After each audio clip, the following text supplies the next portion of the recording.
Well, we can now speak to Jowan Österlund from Biohack Sweden, who makes the chips and has a microchip himself. And also from the US, we're joined by Todd Westby, CEO of 3 Square Market, and that's the first company to be offering the microchipping service to their employees, including Tony Danner, who will be taking up the offer and getting chipped next week. So, OK, let's talk to you, Jowan. First of all, can you show us where your chip is? Is it obvious where your chip is? And why should we all get one? Good morning, Britain.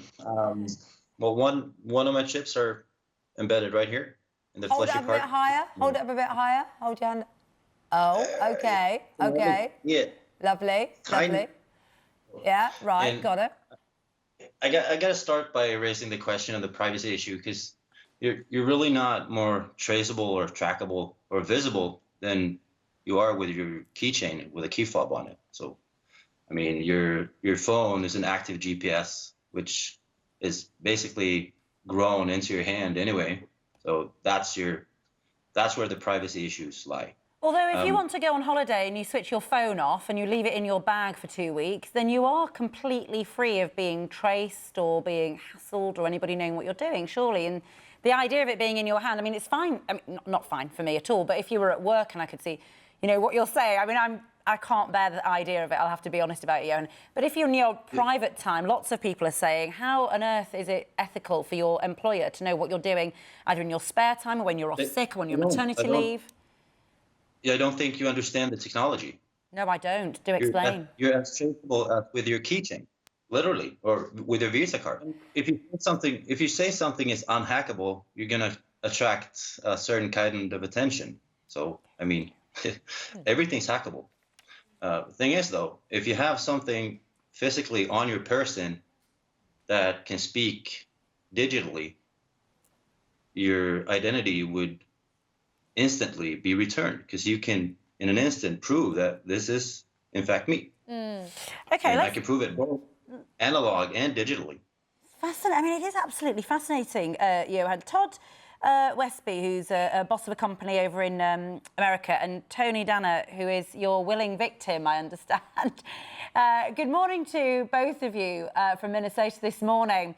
Tony, can I just ask you, I mean, why have you volunteered to do this for your boss? And I know he's sat right next to you, so this is a very difficult question to be honest about, but try and be as honest as you can as to why, I mean, why aren't you worried in the way that I am about being traced and tracked all the time? Yeah, I mean, just to start out, I'm not doing it for Todd. It's a completely optional thing, and realistically, when I was in Sweden, I was at Epicenter, and I had asked when I was on site there before this even came about if I could get one in my hand. So that was before Todd or anything that you want to think of that Todd is asking us to do it. It's absolutely optional. But really, it's just a convenience factor, number one. And number two is having the ability to lead in innovation and technology. And, you know, really seeing a vision with this and understanding the technology is what has really excited me about it. So, Todd, you're there at the forefront, offering this to your employees for their convenience. I suppose for many people, there seems a line that's crossed because it's going into the flesh and into the person. And whatever people say about data protection and you not being interested in whether they're coming or going and it's just for them, it feels like a sort of a boss intrusion in a very clear situation where you are power and they have less power. What are your thoughts on that? Well, for people thinking that we've crossed the line on this, actually it's 100% voluntary. Even though we're asking them if they'd like to participate, the benefits from it far outweigh the downside of it. And the biggest myth that Jowan mentioned earlier and you guys talked about was the traceable, trackable. There is no GPS device on this.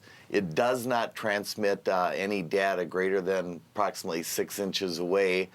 And, you know, your cell phone has 100 times more information than this. This is strictly for convenience, being a part of the future, just like imagining sitting in a car with nobody next to you on the seat with the steering wheel. It's the next future, it's the next thing, and we're glad to be a part of it. So thanks very much, Todd, and to your willing victim, Tony. Volunteer, sorry, not victim, volunteer. Freudian slip. No, Volunteer. It's interesting. I mean, obviously, it makes financial sense to businesses to do it, but it still, I think, makes very many people feel uncomfortable. Jowan Österlund, thank you to him too, who invented this thing and is now put it in about 2,500 people. But Jack Griffiths on Twitter says, what would happen if they fire you or you leave? Do they rip it out? I don't know, we can't ask him now, he's gone, but I guess they would just negate it, wouldn't they? They just unravel it. Bet O'Goblin says, if I could get it to teleport me to and from work straight from my bed and also get it to the housework, cooking and gardening, you see, that would be a convenience, wouldn't it? Have some chip that you just pressed on something in the house and got it to do all the work. Yes. Why trust people anymore, says Debbie in a sort of ironic way. Just chip them, she says. Well, fascinating stuff. Thank you to all our guests this morning talking about that and all of you who've been getting in touch. Let us know what you think.